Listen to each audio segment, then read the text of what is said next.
Praise lord. దేవుని పరిశుద్ధ నామానికి మహిమ కలుగునుగాక. ఈ దినబంధు ప్రభు సన్నిధికి కుడి చేరి వచ్చిన మీ అందరికీ శుభాలు వందనాలను ప్రభు పేరిట మీ అందరికీ తెలియజేస్తున్నాను. దయచేసి అందరం కూడా ఈ పక్కన వారికి ఒకసారి వందనాలు చెప్తారా? ఒకసారి వారి చేపట్టుకొని ప్రభు మిమ్మల్ని దీవించునుగాక అని చెప్పండి. ఎవరి తెలియ చెప్పండి. వారి చేపట్టుకునండి. ప్రభు మిమ్మలను దీవించునుగాక. ఆమేన్. హల్లెలూయా.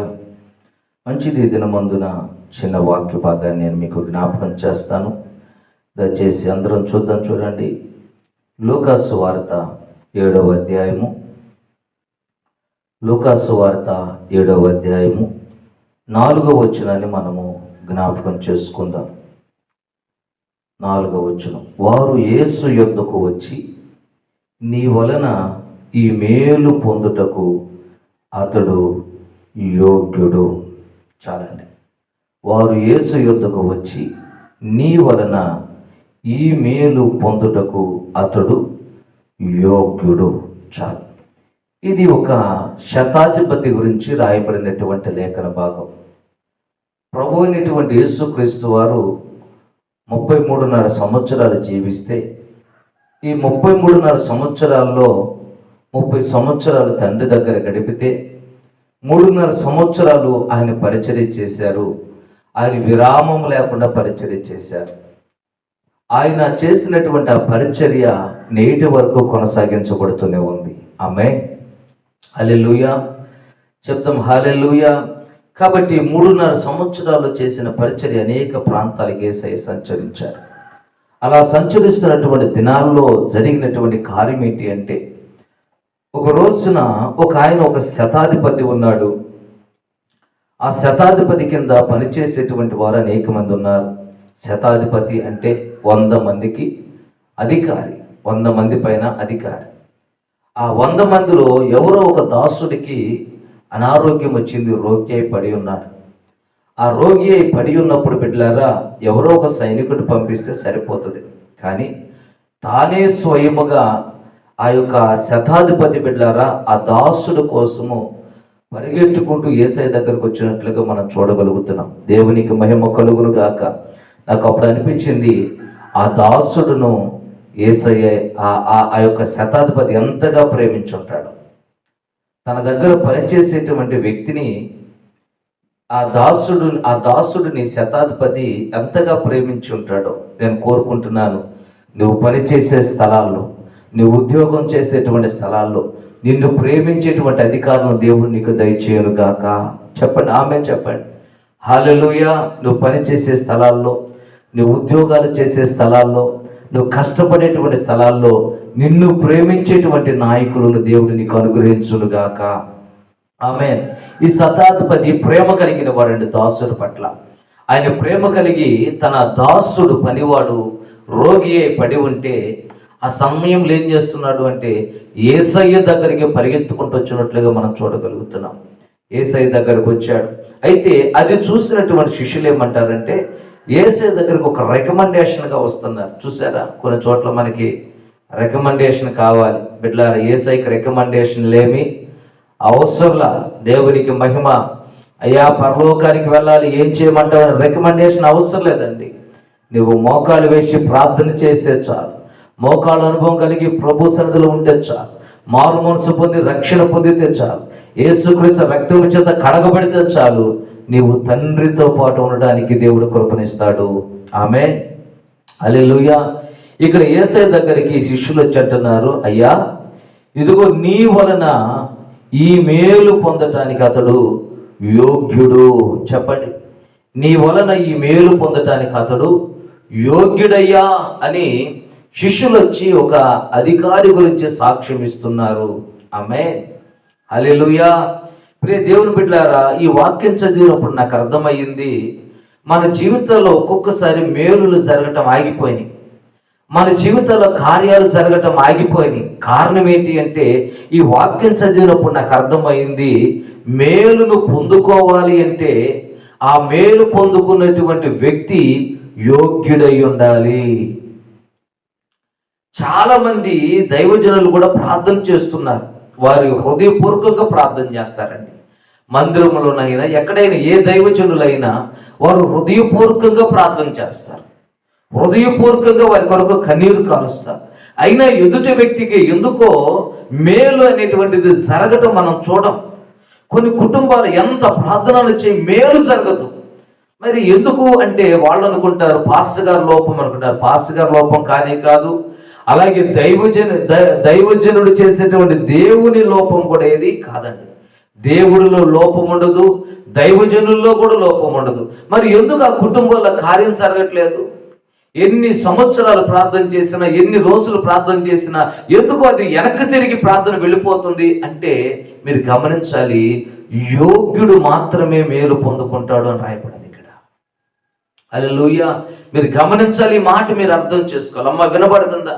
మీకు అర్థం కావాలి ఎందుకు ఆ కుటుంబాల్లో కార్యం జరగట్లేదు, ఎందుకు ఆ కుటుంబాల్లో అద్భుతం జరగట్లేదు, ఎందుకు ఆ కుటుంబంలో దేవుని సన్నిధి రావట్లేదు, ఎందుకు ఆ కుటుంబాలు అలాగే నలిగిపోతున్నాయి, ఏ మేలుకు నోచుకోకుండా ఎందుకు అలాగే ఉండిపోతున్నారు వాళ్ళు అంటే మీరు గమనించాలి. ఈ దినమందున ఏంటి అంటే బిడ్డలారా, యోగ్యులకు మాత్రమే మేలు కలుగుతుంది. నీవు యోగ్యుడివా అయితే నీ ఎదుట పరిస్థితులు ఎలాంటివైనా కానీ దేవుడు ఖచ్చితంగా నీకు మేలు చేస్తాడు. ఈ వాక్యము చదివితే నాకు అర్థమవుతుందండి, ఒక వ్యక్తికి మేలు జరగాలన్నా, ఒక కుటుంబానికి మేలు జరుగుతూ రావాలన్నా ఏం కావాలి అంటే అతడు యోగ్యుడై ఉండాలి. యోగ్యుడై ఉంటే తప్ప ఆ కుటుంబానికి మేలు కలగదేమో అనిపిస్తుంది. దేవునికి స్తోత్రాలు చెప్తారా? సంతోషంగా చెప్తారా? హల్లెలూయా. నీ జీవితంలో మేలు జరగాలంటే నువ్వేం చేయాలంటే యోగ్యుడుగా మార్చబడాలి. ఆమేన్. అందుకే యేసుక్రీస్తు వారు మరి లోకంలో సువార్తగా పంపించారండి. ఇద్దరిద్దరుగా 12 మంది శిష్యులను, ఒకసారి 70 మందిని కూడా యేసయ్య పంపిస్తూ వచ్చాడు. 70 మందిని పంపించిన లేదా 12 మందిని పంపించిన యేసుక్రీస్తు వారు ఎలా పంపించారంటే ఇద్దరిద్దరుగా పంపించాడు. ఇద్దరిద్దరిని పంపించాడండి. ఒకడు పడిపోయినా మరొకడు వారిని లేవనెత్తి బలముగా ప్రార్థన చేస్తారని. అందుకే భూమి మీద 2 లేక 3 కలిసి దేని కొరకు ప్రార్థిస్తున్న దేవుడు వాటిని ఇవ్వబోతున్నాడు. ఆమేన్.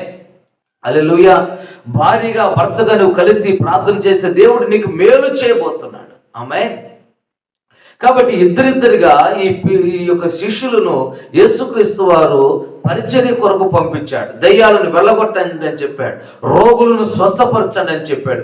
ఆ మాటలు చెప్పినటువంటి ఆయనే మీరు జాలి తీసుకుని వెళ్ళొద్దు, మీరు జోలు తీసుకుని వెళ్ళొద్దు. ఎందుకంటే అందులో మీ కొరకు ఏది పెట్టుకొని అవసరం లేదండి.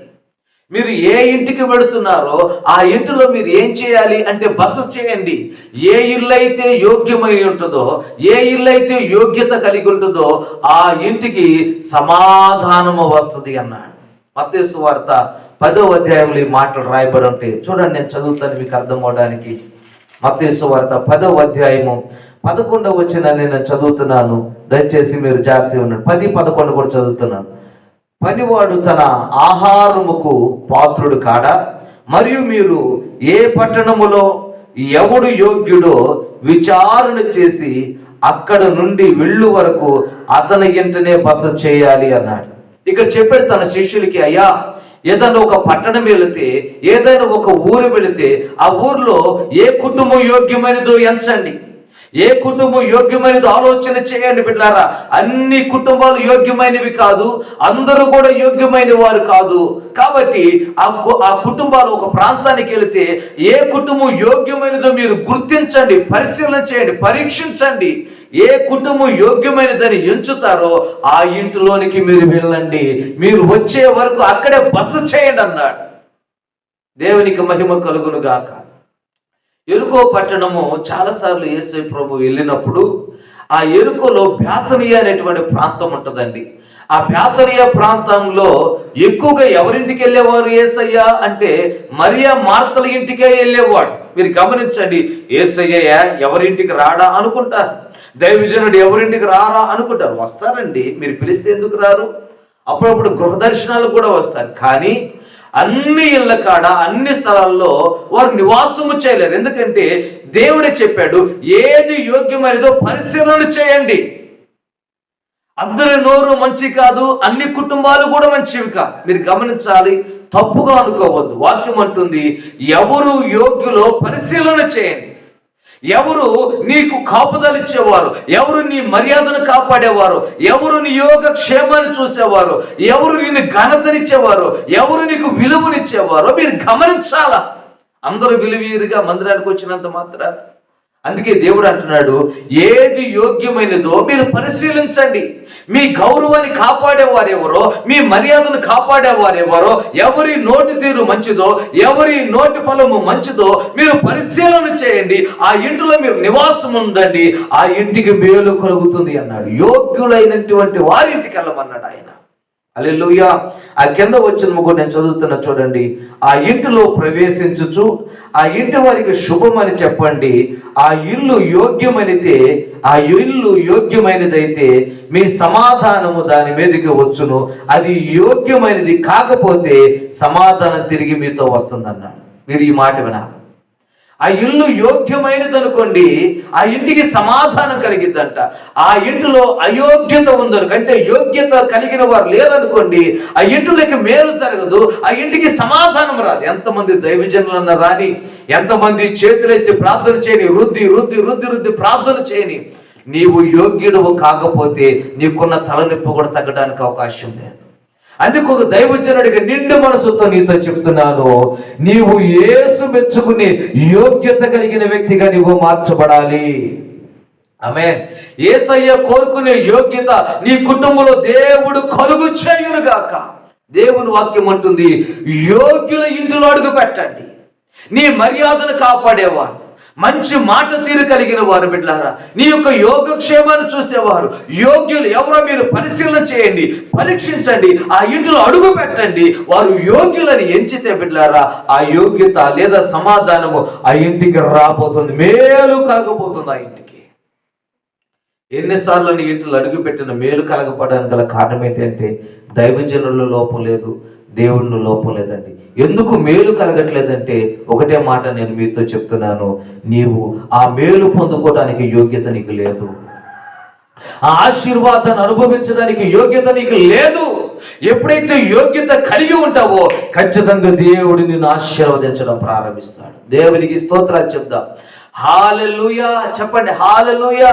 బైబిల్ గ్రంథంలో మనం చదువుకుంటే ప్రియ దేవుని బిడ్డలారా, చూడండి బైబిల్ గ్రంథంలో రూతు గ్రంథము 3వ అధ్యాయము, రూతు గ్రంథము 3వ అధ్యాయము 11వ వచనాన్ని నేను చదువుతాను, జాగ్రత్తగా మనం విందాం. రూతు గ్రంథము 3వ అధ్యాయము 11వ వచనాన్ని నేను చదువుతున్నాను, జాగ్రత్తగా మనం విందాం.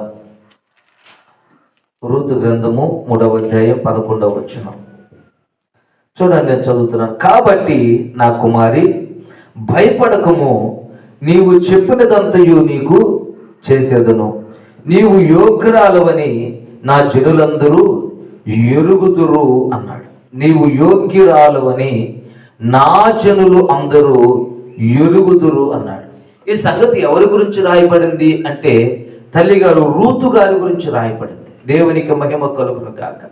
రూతు గారి గురించి ఒక బోయాజు సాక్ష్యం ఇస్తున్నాడు, ఒక యజమానుడు ఆసామి సాక్ష్యం ఇస్తున్నాడు.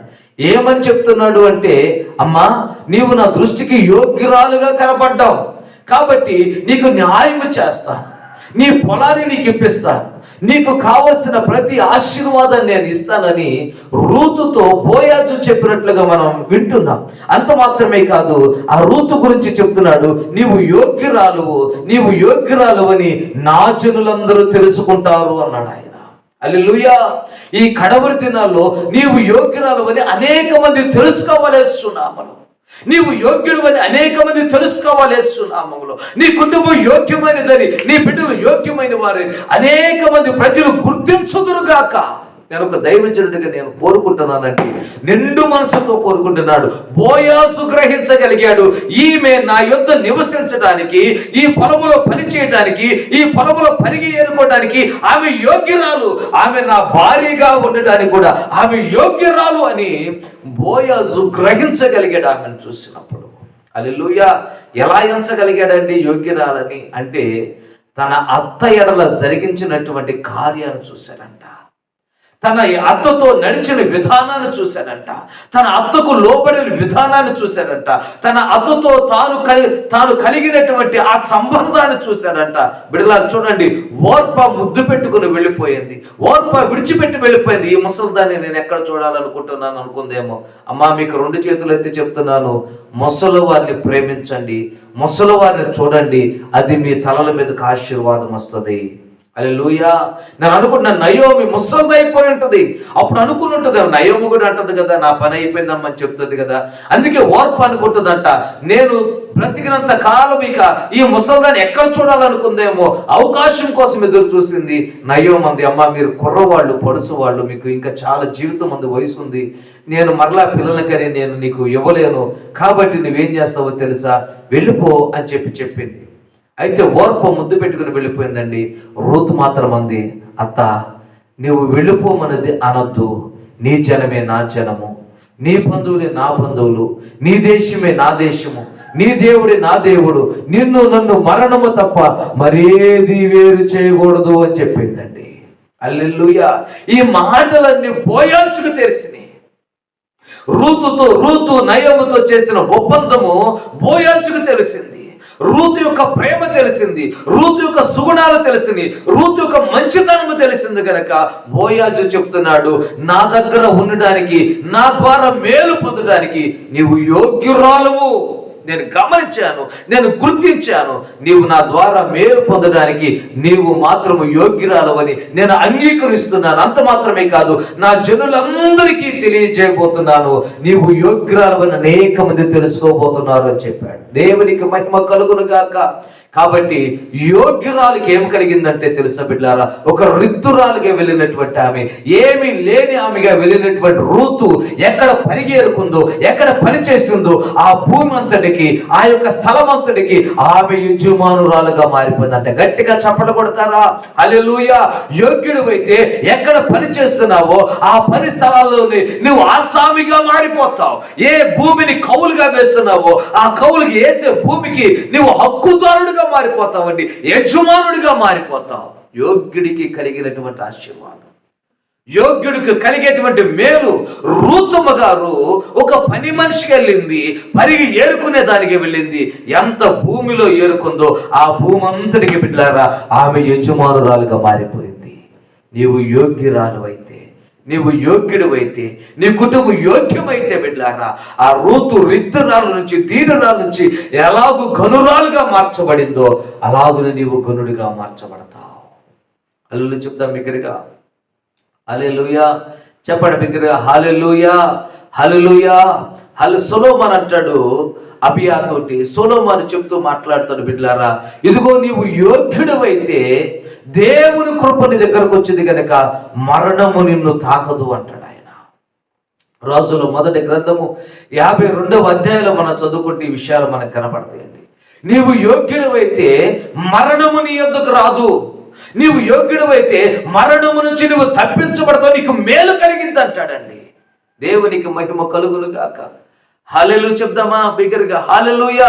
ఈరోజు అనేక మంది బిడ్డలకి రోగములు రావడానికి, అనేక మంది బిడ్డలు మరణాలు సమీపించడానికి గల కారణం ఏంటంటే వారు యోగ్యులుగా లేరు గనక. ఈరోజు ఒక దైవజనుడికి నేను మీతో చెప్తున్నాను, ఈ సంవత్సరం దేవుని ఎదుట ఒక యోగ్యతను మీరు సంపాదించుకోండి, సంఘం ఎదుట ఒక యోగ్యతను సంపాదించుకోండి. ఒక యోగ్యురాలుగా బ్రతకడం నువ్వు ప్రారంభిస్తే, ఒక యోగ్యుడిగా బ్రతకడం ప్రారంభిస్తే బిడ్డలారా దేవుని వాక్యం అంటుంది, ఈ మేలు పొందడానికి నీవు యోగ్యుడు, మేలు నీ దగ్గరకు వస్తుందండి. దేవునికి మహిమ కలుగును కాక. దేవుని బైబిల్ గ్రంథంలో మనం చదువుకుంటే షూనేమురాలు అనేటువంటి ఒక గనురాలు ఉంది. షూనేమురాలు అనేటువంటి ఒక గనురాలు ఉందండి. ఆ గనురాల గురించి వాక్యం అంటుంది, ఆ దేశంలో ఆమె ఉన్నతమైనటువంటి స్థితి కలిగినటువంటి ఆమె. అయితే ఆ గనురాలు చేసినటువంటి పని ఏంటో తెలుసా? ఆ ప్రాంతానికి అనేక పర్యాయాలు దైవజనుడు వస్తూ పోతూ ఉన్నాడంట. ఆమె అంటుంది తన పెనుమడి దగ్గరికి వచ్చి, అయ్యా తరచుగా మన ప్రాంతానికి దైవజనుడు వస్తూ పోతూ ఉన్నాడు, ఈ దైవజనుడు భక్తి కలిగిన దైవజనుడు అని నేను ఎరుగుదును అంది. ఎరిగినట్టు అంటే ఆమె ఏం చేసిందో తెలుసా? అయ్యా ఈ ప్రాంతానికి వచ్చినప్పుడల్లా నన్ను జ్ఞాపకం చేసుకుని నా ఇంటిలోకి ఒకసారి వచ్చి నీ చేయి కడిగి అన్నపానాలు పుచ్చుకుని నీ ఇంటికి వెళ్ళయ్యా అని బ్రతిమలాడుకుంది. ఆ గనురాలు చెప్పినట్లుగానే ఎలీషా తన పనివాడు అనేక సార్లు ఆ ప్రాంతానికి వచ్చి బిడ్డలారా ఆమె చేసిన విందును ఆరగించి వారు తిరిగి వెళ్ళారు. అయితే ఒక రోజు అంటుంది, ఆయన అప్పుడప్పుడు వచ్చినప్పుడు ఉండటానికి మన ఇంటి దగ్గర స్థలం ఏం లేదు కదా, ఈ గోడ మీద ఒక గదిని అతనికి కట్టుదాము, ఆ గదిలో మనము అతను ఉంచుదాము, కాబట్టి అతనికి కావలసినవన్నీ కూడా సిద్ధపరచుదామని తన పెనిమిడితో చెప్పి బిడ్డారా ఆ గనురాలని ఎందుకన్నాను అంటే, చెప్పండి, గనురాలని ఎందుకన్నానంటే, నేను మన భాషలో నేను చెప్తున్నాను, గనురాలు అంటే యోగ్యురాలు. చెప్పండి, గనురాలు అని రాయబడింది కదా, దానికి నేను ఎక్కువ పేరు పెడుతున్నాను. ఆమె యోగ్యురాలు కనుక ఆ ఇంటికి ఎలీషా అనేక సార్లు వచ్చాడండి. ఆ స్థలానికి వచ్చాడు, తన భర్తతో చెప్పిందండి, ఎప్పుడు పడితే అప్పుడు దైవజనుడు వస్తున్నాడు, ఉండటానికి స్థలం లేదు, కాబట్టి ఈ గోడ పైన మనము అతని కొరకు ఒక గదిని కడదామండి, వచ్చినప్పుడల్లా అందులోనే ఉంటూ మనకు అందులోనే రెస్ట్ తీసుకుంటాడు, సేద తీర్చుకుంటాడు, మన కోసం ప్రార్థన కూడా చేస్తుంటాడండి అని ఆమె చెప్పిందేమో తెలియదు. ఆ భర్తకు చెప్పిన మాట ఆయన విన్నాడు. ఎలీషా కొరకు, తన పనివాడి కొరకు ఒక గదిని కట్టించాడండి. దేవునికి మహిమ కలుగును గాక. ఆ గదిని కట్టించి కొన్ని దినాలు అయిపోయిన తర్వాత ఎలీషా ప్రవక్త తన పనివాడుతో అన్నాడు, అరే మనకి ఇన్ని భక్తి శ్రద్ధలు చూపెడుతుంది కాబట్టి మన వలన ఏ మేలు కావాలో అడుగు, రాజులతో మాట్లాడాలా, అధికారులతో మాట్లాడాలా, ఎవరితో మాట్లాడాలా అలుగు, మనం మేలు చేద్దాం వారికి, ఆమెకి అని చెప్పి తన పనివాడితో చెప్పాడండి. ఆ పనివాడితో చెబితే ఆ పనివాడు చెప్తున్న మాట ఏంటో తెలుసు, అయ్యా ఈ ప్రాంతములో ఆమె గనురాలు. స్తోత్ర, హల్లెలూయా. ఆమెను అడిగారండి, అమ్మ నీకు ఏ మేలు కావాలి నా ద్వారా, ఇన్ని భక్తి శ్రద్ధలు నా ఎదురు చూపెడుతున్నావు కదా, ఇంత సహాయం నాకు చేస్తున్నావు కదా, వచ్చినప్పుడు ఇంత ఆహారం పెడుతున్నావు, నా కడుపు నింపుతున్నావు, మంచి గృహాన్ని కూడా మంచి స్థలాన్ని కూడా నువ్వు నాకు ఇచ్చావు, నీకు నా ద్వారా ఏ మేలు కావాలి, రాజులతో ఏమైనా మాట్లాడాలా, అధికారులతో ఏమైనా మాట్లాడాలా, బంగారం వెండి ఏమైనా కావాలి, ఏం కావాలి అంటే ఆమె ఒక మంచి సాక్ష్యం చెప్తుందండి, నీ ద్వారా నాకు ఏమి, చెప్పండి, ఎవరైనా మాట చెప్పేవారు ఉంటారా? చెప్పండి అమ్మ, నాకు అధికారం ఉంది, ఇతని దగ్గరికి వెళ్తే ఖచ్చితంగా నీకు మేలు జరిగింది, అతనితో మాట్లాడమంటామంటే మనం ఏం చేస్తాం తెలుసా, ఎగిరి గంతేస్తాం. మన భాషలో చెప్పాలంటే హల్లెలూయా, చెప్పండి, ఎగిరి గంతేస్తాం మనం. కానీ ఆ షూనేమిరాలు, ఆ ఎలీషా ఎన్నిసార్లు చెప్పి రాజుతోనైనా మాట్లాడే శక్తి అతనికి ఉంది. ఆయన మాట్లాడితే గొప్ప సైన్యం ఆయన కొరకు వచ్చి, ఆమె కొరకు వచ్చి నిలబడతారు. అయినా కానీ షూనేమిరాలంటది, అయ్యా నాకు ఏ అవసరతలు లేవు, ఏదో అవసరం వచ్చి నేను ఇక్కడికి పిలిచాను అనుకుంటున్నావేమో. చూడండి, ఎవరైనా ప్రార్థనకు పిలవాలంటే అవసరత ఉంటే పిలుస్తారు దైవజనుడిని, అనారోగ్యం ఉంటే పిలుస్తారు, ఏదైనా సమస్య ఉంటే పిలుస్తారు. ఈమె సాక్ష్యం చెబుతుంది, నీ ద్వారా నాకేం అవసరం లేదు, నేను హ్యాపీగా ఉన్నానండి అని చెప్పింది. హల్లెలూయా, చెప్తా బిగ్గరగా, హల్లెలూయా. నేను హ్యాపీగా ఉన్నానండి, నాకు ఏ కొదువు లేదు, నీ ద్వారా నాకు ఏ అవసరం లేదండి. అంటే దైవజనుడు నిస్వార్థముగా పిలుచుకుందండి. దేవుని దగ్గర కూడా మనం అలాగే రావాలి, ఆయన సమయంలో ఆయన పని చేస్తాడు. అయితే నిస్వార్థము ఏది ఆశించకుండా దేవుని దగ్గరికి రాగలిగితే బిడ్డలారా, ఆ షూనేమిరాలు యోగ్యురాలుగా మార్చబడింది కనుక దేవుడు ఒక చక్కటి బిడ్డను ఆమెకి ఇచ్చారంటే గట్టిగా చప్పట కొడతారా? అలే నాకేం అవసరం లేదండి. దేవుని యొద్దకు వచ్చి ఆ మాట చెప్పగలిగిన వారు ఎవరైనా ఉంటారు, నాకేమొద్దండి, దేవుని ఆరాధన చేసుకుంటే చాలు, హృదయపూర్వకంగా దేవుని స్తుతించే చాలు, హృదయపూర్వకంగా ప్రభు సన్నిధిలో ప్రార్థన చేసుకుంటే చాలు అనేవారు ఎంతమంది ఉన్నారు ఈ రోజున? ఇంకొక మాట నేను మీతో చెప్పనా, ఆమె నాకేమీ అవసరం లేదంట. నిజంగా ఆమెకేమీ అవసరం లేదా? ఆమెకు కొదువు ఉందండి, సంతానం లేరు, వృద్ధాప్యంలోకి వెళ్ళిపోయింది, సంతానం లేరు, కానీ తన కొదువు గురించి ఏమని చెప్పిందా? అయ్యా నాకు బిడ్డలు లేరని ఎక్కడైనా చెప్పుకుంది. ఇన్నిసార్లు వచ్చారు, తన బిడ్డల కోసం ఏమైనా ప్రార్థన చేయించుకుందంటే ప్రార్థన చేయించుకోవాలామె. తన కొదువు ఉంది, కానీ కొదువు ఉన్నా కానీ ఆమె ఏం చెప్పిందో తెలుసా? నాకు కొదువు ఉంది వాస్తవమే, కానీ ఆ కొదువుల మధ్యన ఆమె సంతృప్తిగా బ్రతకడం ప్రారంభించింది. హల్లెలూయా, చెప్పండి. ఎందుకు ఆమె అడగలేదు? ఎందుకు ఆమె దేవుని దగ్గర అయ్యా నాకు ఈ కొరత ఉంది, నాకు ఈ సహాయం చేయండి ఎందుకు అడగలేదు అంటే ఆమె తృప్తిగా బ్రతకడం నేర్చుకుంది. అది సంపన్న స్థితి అయినా, అది లేమి అయినా, తన ఎదుట ఉన్న పరిస్థితులు ఎలాంటివైనా ఆమె నేర్చుకున్న గుణం ఏంటో తెలుసా? తృప్తిగా బ్రతకడం నేర్చుకుంది. ఈ రోజు నా దేవుడి దగ్గరకు వచ్చి శోధిస్తున్నాం, అయ్యా నాకు ఇవ్వని. ఎందుకంటే నీకు తృప్తి లేదు. తృప్తి కలిగినటువంటి వారు ఎలా ఉంటారు తెలుసా? దేవుని దగ్గర అది కావాలి ఇది కావాలని పీడించరండి. ఆమె నేను అడుగుతున్నాను, కొదువులు ఆమెకున్నా కానీ, కొరతలు ఆమెకున్నా కానీ తృప్తిగా బ్రతకడం నేర్చుకుంది. హల్లెలూయా. అందుకే అంటుంది, ఆమె తృప్తిగా బ్రతకడం నేర్చుకుంది కనుక నాకు ఏ అవసరత వద్దు అంది. నీవు తృప్తిగా బ్రతికే అలవాటు నీకుంటే, తృప్తిగా జీవించే అలవాటు నీకుంటే, ఏ విషయంలో తృప్తి కలిగిన వ్యక్తిగానే ఉండగలిగితే, అంటే గొంతెమ్మ కోరికలు లేకుండా నీవు ఉన్నట్లయితే నీవు యోగ్యురాలుగా ఎంచబడతావు, యోగ్యుడిగా ఎంచబడతావు. నీకున్న కొదువులన్నీ ఆయన తీరుస్తాడు. నీకు మేలు కలగబోతుంది యేసు నామములో. నా మాటలు అర్థమైతే స్తోత్రాలు చెప్తారా? హల్లెలూయా. నీకు కొదువులున్నాయన్న సంగతి దేవుడే తెలుసుకుని నీ అవసరాలు తీరుస్తాడండి. శూన్యమిరాలు అడగల, నాకు బిడ్డ కావాలి అని అడగల. నాకు కొదువు ఉన్న మాట వాస్తవమే, కానీ నేను సంతృప్తిగా ఉన్నానండి, బిడ్డలు లేకపోయినా నేను తృప్తిగా ఉన్నాను అని చెప్పి ఎలీషాతో చెప్పింది. అప్పుడు ఎలీషా అంటున్నాడు, ఆయన తృప్తి కొరకు అంటున్నాడు, నీకు మరుసటి సంవత్సరం కల్లా మేలు కలగబోతుంది, నీ గర్భాన పిల్లవాడు ఉండబోతున్నాడు అన్నాడు. హల్లెలూయా. ఆమె అడగల, నాకు కావాలని అడగల, కానీ యోగ్యురాలు యొద్దకి అడగకపోయిన ఆశీర్వాదం వస్తుంది. కొట్టో గట్టిగా చెప్పట్లు. హల్లెలూయా. నువ్వు అడగకపోయిన ఆశీర్వాదం నీ దగ్గరకు వస్తుంది. యేసు దేవుడు బిడ్డలారా, ఇదిగో ఒక దినబంధన అబ్రహాము దగ్గరకు వచ్చాడు, ఎండ వేళలో దర్శించాడండి. అబ్రహాము ప్రతిమలాడుతుంది, అయ్యా నీ దాసుని దాటిపోవద్దు, ఇందుకోసమే కదా నీ వచ్చింది, నా దగ్గరికి రా, ఈ దినబంధన ఆదిత్యం పుచ్చుకొని వెళ్ళు అని చెప్పాడండి. ఆదిత్యాన్ని ఇచ్చాడు. ఆ తర్వాత అబ్రహాము నాకు సంతానం ఇస్తానన్నాక ఈయన అడగల, కానీ అబ్రహాము దగ్గర నిలబడి దేవుడు చెప్తున్నాడు, మీదటి సంవత్సరానికల్లా నీ కొదువు తీర్చబడుతుంది. అతను యోగ్యుడు గనక అడగకపోయినా కానీ ఆయన కొదువులు తీర్చబడ్డాయి. ఈరోజు నువ్వు యోగ్యుడు అయితే ఈ మేలు పొందటానికి నువ్వు యోగ్యుడువు.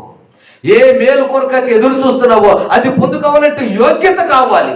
అటువంటి యోగ్యతను దేవుడు నిండుగా నీకు కలుగు చేయడుగాక. ఈ 2026 సంవత్సరంలోనైనా ఇంకా నీకు ఆయుష్ ఉండగానే, నీకు బ్రతుకుండగానే బిడ్డలారా, యోగ్యతను దేవుని ఎదుట, సంఘం ఎదుట, ప్రజలు ఎదుట నువ్వు సంపాదించుకోగలిగితే ఖచ్చితంగా దేవుడు నీకు మేలు చేయబోతున్నాడు. అటువంటి మేలు ఖచ్చితంగా దేవుడు నీకు కలుగ చేయునుగాక. ఆమె రూతు యోగ్యురాలుగా ఎంచబడింది. ఆమె భూస్వామిగా మార్చబడింది, ఆసామిగా మార్చబడింది. రిక్తురాలుగా వచ్చినటువంటి ఆమె ఘనత కలిగినటువంటి ఆమెగా మార్చబడింది. బిడ్డలారా, ఇదిగో కొదువుల మధ్యన ఉన్నటువంటి ఆమె, ఈ శూన్యమురాలు అయ్యా ఆమె కొదువుల మధ్య ఉంది, సంతృప్తి కలిగి బ్రతకడం ప్రారంభించింది. ఆ సంతృప్తి బిడ్డలారా ఆమెకు మేలు చేయడం ప్రారంభించింది. ఈ రోజున ఏ మేలు నీకు కావాలో ఆ మేలు కొరకు నీవు యోగ్యుడు అయితే ఖచ్చితంగా మేలు నీ దగ్గరకు వస్తుందండి. ఈ దిన ముందైన ప్రభు సన్నిధికి వచ్చిన నీవు నీవు యోగ్యురాలు అయితే ఏ మేలు నీకు దూరం అవదు, ప్రతి మేలు నువ్వు అనుభవించబోతున్నావు. మోకరిల్లు ఒక్కసారి మనసారా దేవుని సన్నిధిలో నిలువు మోకాళ్ళు వేసి కళ్ళు మూసుకుని దేవుని తోట్లు మన చేతులు ఎత్తి, ప్రభువా నన్ను యోగ్యులుగా మార్చండి అయ్యా, నీ రక్తంతో నన్ను కడగండి అయ్యా, నన్ను శుద్ధీకరించండి, ఏది ఉన్నా లేకపోయినా సంతృప్తి కలిగి బ్రతికే జీవితం నాకు ఇవ్వండి అయ్యా అని ప్రభు దగ్గర నువ్వు అడగగలిగితే, ప్రార్థన చేయగలిగితే బిడ్డలారా దేవుని మేలు దగ్గరకు రాబోతుంది. హల్లెలూయా, హల్లెలూయా. నోరు తెరిచి అందరం ప్రార్థన చేస్తామా. ప్రభువా ఇదిగో నా ఇంటిని యోగ్యమైన ఇంటిగా మార్చండి, నా బిడ్డలను యోగ్యులుగా మార్చండి, నన్ను ఒక యోగ్యురాలుగా నన్ను మార్చండి నాయన, నన్ను ఒక యోగ్యుడిగా నువ్వు మార్చండి నాయన. యోగ్యులకే మేలు కలుగుతుంది. అనేకమైన మేలు ఈ సంవత్సరం మేము పొందుకున్నట్లుగా అయ్యా మమ్మల్ని అందరూ యోగ్యులుగా మమ్మల్ని మార్చండి నాయన అని నువ్వు కన్నీరు విడవగలిగితే ఈ దినమందునే దేవుని మేలు నీ దగ్గరికి రాబోతుంది. పరిశుద్ధుడా, ప్రేమ కలిగిన తండ్రి, సర్వాధికారి ఒక దేవా, నీకు వందనాలు చెల్లిస్తున్నా. ఈ పగటి వేళ నీ పాదాల దగ్గర మేము నిలబడి ఉన్నాం నాయన. ఇదిగో ఏ ఇల్లు యోగ్యమైనదో విచారణ చేయమని మీరు చెప్పారు ప్రభువా. యోగ్యుల యొద్దకే మేలు జరుగుతుంది. ఈ మేలు పొందుకోవడానికి ఇతను యోగ్యుడని నాయన ఇదిగో శతాధిపతి గురించి వారు సాక్ష్యం ఇస్తున్నారు నాయన. అటువంటి సాక్ష్యాన్ని ఈ కడవరి దినాల్లో మేము పొందుకోవడానికి సహాయం చేయండి. ఏ మేలు కొరకు ఎదురు చూస్తున్నారు ప్రభువా, వారు మేలులు పొందుకున్నట్లుగా యోగ్యులుగా మీరు మార్చండి. దేవానికి వందనాలు. ఈ దినమందు కూడి చేరి వచ్చిన బిడ్డలందరినీ మీరు దీవించండి. ఈ వాక్యం వింటున్న వారి జీవితంలో గొప్ప మార్పు కలుగునుగా యేసునామములో. ఈ దినమందు వారికి కావాల్సిన అవసరాలన్నీ నీ మహదైశ్వర్యం నుంచి మీరు తీర్చండి నాయన. అనారోగ్యముతో బాధపడుతున్న వారిని స్వస్థపరచండి. చదువుకుంటున్న బిడ్డలకు జ్ఞాన వివేకాలు మీరు దయచేయమని ప్రార్థన చేస్తున్నాను. సంతానం కొరకు ఎదురు చూస్తున్న వారికి ద్వారాలు తెరవబడును గాక. శుభకార్యాల కొరకు, వివాహాల కొరకు ఎదురు చూస్తున్న వారికి మంచి కుటుంబాలు దొరుకును గాక.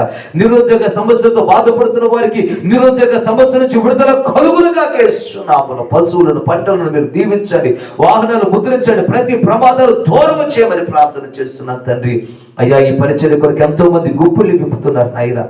ఆ బిడ్డలందరి నిండు మనసుతో నూరంతలుగా వారిని ఆశీర్వదించదు కాక. యేసునామములో కృప వెంబడి కృప వారికి కలుగును కాక.